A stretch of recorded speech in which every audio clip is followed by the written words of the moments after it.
Hi there, my friends. Welcome again to Indian Story Read Along. Today we are going to read a story from an old Chandamama book that I had from like an used bookstore or something. Whenever my family went to India from Canada, whenever we visited, my aunts and uncles and everyone would have these old books that they'd saved up for me, and I'd take up like a bunch of books and bring them back to Canada, and it was awesome. And so my family is still doing that for me to this day. So Chandamama was this old magazine for children that had all kinds of knowledge and little snippets about science and history and folk tales from around the world.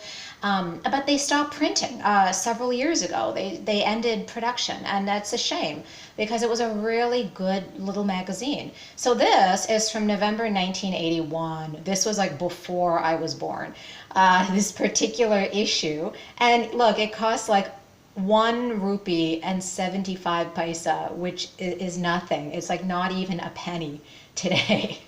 So they used to sell these like super cheap, and that was awesome. So today's story is called The Test, and it's a really cool story. We'll just hold on, and I will take this book, which is falling apart, and flip to the page. So here we are, The Test. Sujata was fast asleep. A piercing cry woke her up. She was surprised to see a young man standing by her bedside. She could not decide what to do. Should she shout? Sujata seems to be like, maybe a young woman, maybe in her early 20s or something. Sujata's father had gone over to the town. The maidservant had been called away by her own family to attend upon a patient. She was obliged to pass the night alone. "There's a scorpion under your pillow. How are you lying asleep over it?" asked the young man, wriggling in pain. Sujata understood that the thief was looking for her bunch of keys under her pillow when he was stung by a scorpion. She got down from her bed and upturned the pillow. The scorpion fell on the floor. The young man crushed it under his heel.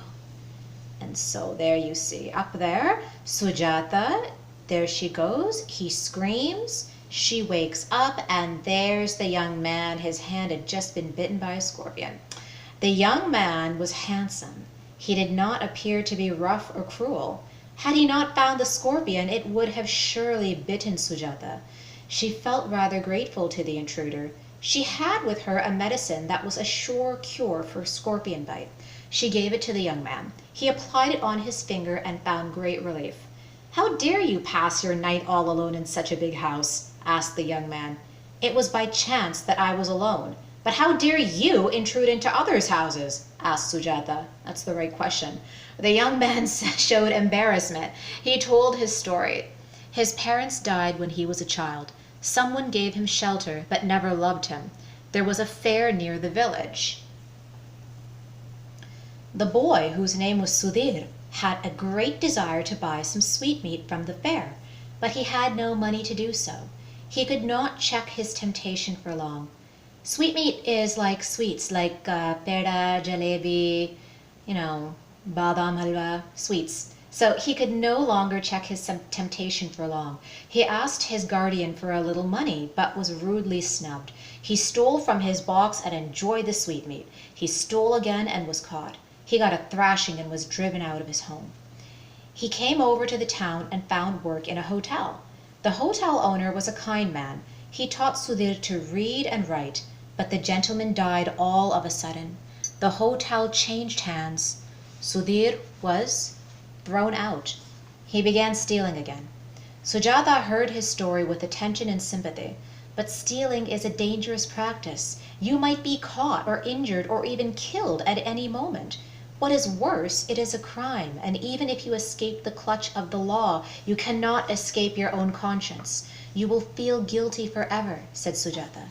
Sudhir sat, his head hung. After some time he said, "I'd readily give up the practice if I could take up some other vocation." That means if he had another job or if he had a way to earn money honestly, he wouldn't steal. That's what he's saying. It became morning as they sat talking. Sujata's father was back. "Father, meet Sudhir, brother of one of my friends." "Can you help him find a job?" asked Sujata. So, It's a harmless little lie. That's good. And she's trying to give him a second chance. Sudhir greeted Sujata's father with a show of humility. That means very respectfully. The gentleman was impressed. We will see what can be done about it. In the meanwhile, he can be here helping me in my farming. The gentleman had a flourishing farm, Sujata's dad. Sudhir was happy to work there. The gentleman was no less happy with his work. 2 months passed. One day, Sujata's father told Sujata, he told her, my child, I have been looking for a suitable youth to marry you. So back then, even now sometimes, parents in India, this is what you might call arranged marriages, that you find someone and you're like, yeah, you're not in love or anything, but you are compatible, and that's what they kind of look like. You have the same kind of lifestyle, you could live together, and you could eventually grow to fall in love. So they did it another way, and largely it was successful. And that still happens now today. They don't look at love, they look at compatibility. So then her dad says to her, lately I feel that Sudhir should make a nice match for you. He is intelligent, honest, and courteous. Honest. Think about that. What's the hurry about it, father? Let's wait and study him further, said Sujata. She's a very smart girl. She wanted to know if he had really kicked stealing out of his system. The father had great faith in the daughter's prudence. Prudence means being wise, wisdom. Sujata had no reason to feel dissatisfied with Sudhir. He proved better day by day. It was evening. Sujata engaged herself in cleaning a casket. That means like a little jewelry box. She had emptied the content of the casket on the floor. They were glittering jewelry. Sudhir came in for some work and asked what Sujata was doing. These are my mother's costly things, but lying unused and gathering dust. I was cleaning them, replied Sujata. She then put the jewelry back in the casket. Sudhir had no sleep. He's thinking about these costly jewels. At midnight he sat up. If I escape with the jewelry and sell them, I can have capital enough to start a shop in some other town, he thought. But then he thought again. But should I betray Sujata and her father? But his greed got the upper hand. He tiptoed into Sujata's room and picked up the casket. It was a moonlit night. In the garden, Sudhir opened the casket to be sure that it contained the jewelry. His eyes fell on a scorpion inside. He at once emptied the casket on the ground. He understood that the scorpion was a fake one, but he saw a scrap of paper with the jewelry. He lit a matchstick and read, "You came as a burglar but stayed on to become a gentleman. Woe to you that when you stood a chance to marry the daughter of your benefactor, you turned a burglar again." So he would never have seen that note if he hadn't tried to steal again. And she knew. Sudhir was stunned and then delighted. He thought, oh my gosh, this is an amazing chance for me. I can marry this beautiful, smart girl and then have a happy life forever. But he ruined it. I must restore the casket to its place before Sujata wakes up, he thought. He put everything back in the box and re-entered the house. Sujata's father was up and looking for a glass of water. Surprised to see Sudhir returning with the box, he asked, "What's the matter?" Sudhir did not know what to say.